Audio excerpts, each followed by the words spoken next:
Donc avant de pouvoir utiliser MySQL, il faut évidemment commencer par l'installer. Donc pour installer MySQL, vous avez deux solutions. La première, c'est tout simplement d'installer MySQL tout seul. Donc pour ce faire, il vous suffit de vous rendre sur le site officiel de MySQL et de télécharger la version qui correspond à votre système d'exploitation. Donc nous, on ne va pas choisir cette solution-là, on va choisir plutôt la seconde solution qui consiste à installer MySQL avec le combo Apache et PHP.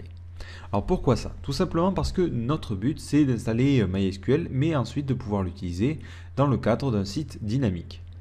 Donc l'avantage avec ces autres logiciels là, c'est qu'on va avoir tout de suite un serveur web préconfiguré avec MySQL du coup qui va fonctionner et qui va être directement relié à PHP.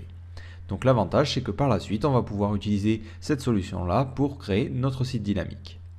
Donc des logiciels qui vous permettent d'installer des serveurs web, il en existe plusieurs. Donc si vous êtes sur Windows, vous avez le choix entre WAMP et EasyPHP et XAMPP. Donc il n'y en a pas vraiment un qui est meilleur qu'un autre, à vous de voir. Donc moi en l'occurrence ici, je vais utiliser WAMP. Mais vraiment vous pouvez tout à fait suivre cette formation en utilisant n'importe quelle autre solution.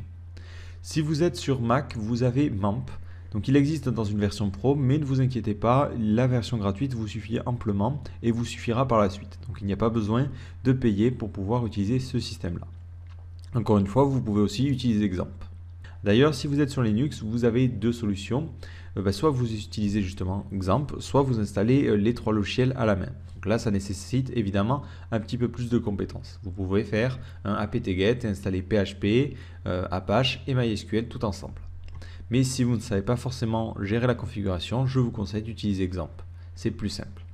Alors au niveau de l'installation de ces logiciels, c'est très simple. Vous cliquez sur suivant 3 ou 4 fois et normalement ça s'installe tout seul. Vous n'avez pas forcément de configuration à faire.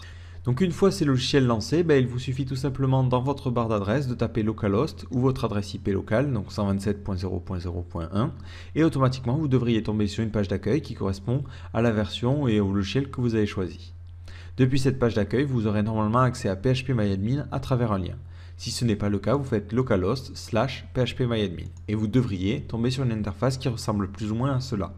Donc les couleurs et l'interface peuvent légèrement varier, les boutons ne changeront pas forcément de place, ça dépend vraiment du thème qui est utilisé par phpMyAdmin. Donc ne vous inquiétez pas, on va parler de ce logiciel dans le prochain chapitre.